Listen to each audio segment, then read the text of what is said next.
the whole conflict of Israel-Palestine is for people that actually understand and know what's going on. I'm not talking about your average person at home that's watching the news and getting TikToks and they're being fed snippets and forming their worldview. But from people that know what is happening there, it's a litmus test. It tells me where your moral compass is. It's an IQ test, yeah.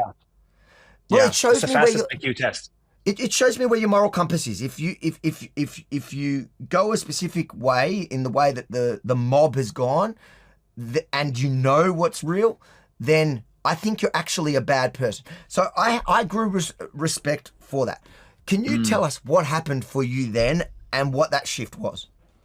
So look, we had so many differences, you and I, in the last few years, but there's one thing that I appreciate about you that I also see myself in myself, which is you and I are on an individual pursuit to find our truth at all costs. Even if our truth is unpopular, even if the whole world disagrees with it, but you and I are willing to go to great lengths to stand by our truths. And at the WEF, when we first met, your truth was that the WEF is a globalist agenda and we hate it. And that was your truth. And you went to great lengths to make it clear, the truth. And then my truth was very different. But for the first time ever, is your truth and my truth are actually what we believe is the truth. And so it doesn't matter if 99% of the world disagrees with me. If I believe this is the truth, then I'm just going to stay. And so when it came to the Israel and Palestine, I was so surprised at how little attention is given to the truth and how much attention is given to feelings and fucking slogans. And even if it costs me my business, I don't give a shit because eventually the truth finds itself. And so this is why I said what I said. And this is why I continue to believe what I believe. The whole October 7th until now, I'm just amazed at how little people know and how little people care about the truth. That's it.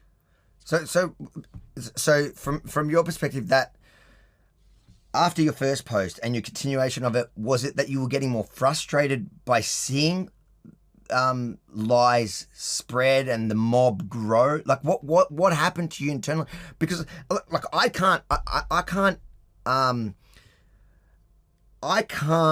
imagine what it would be to be I guess racially a Palestinian Israeli and then in this time.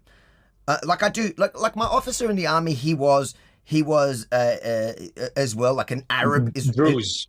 No, he was Christian Arab. Oh, Druze, Christian, Bedouin, yeah. But Muslim, Arab? Exactly. That's so rare. And Muslims, like, much harder, because even Muslims around the world, they automatically, their default position is anti-Israel. And I don't like that. This is my pet peeve. I don't like that. Is like, whatever you are born, you believe.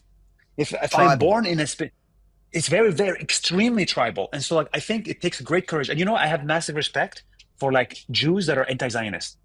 It's like, you know how much courage it takes to say, I'm going to go against the you know why I have less respect for that? I'll explain to you why.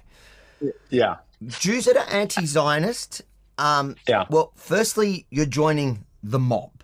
So for a Muslim to be for a Muslim to actually delve into it and to go, hold on, okay, this is the truth here, and the truth might be even nuanced. In the Arab world, nuance is like going to get you killed. Non-existent. Yeah. And with in the Arab world, you're talking about you're part of the vast majority, and it's not, and like Islamic communities, unlike Jewish communities, are a lot more intense, a lot bigger, and a lot more dangerous to speak the truth. So that's true. So when a Muslim comes out and takes a stand, I have a lot more respect for it because he's not joining a mob. He's joining actually the underdog.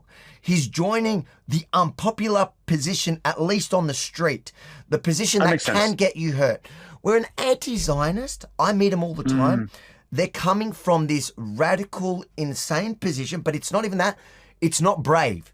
You're not doing anything. Yeah, there's brave. no consequences, I guess. There's no no one is going to murder consequences. you. You can literally walk through the Jewish community neighborhood still after in your which rap. is crazy impressive.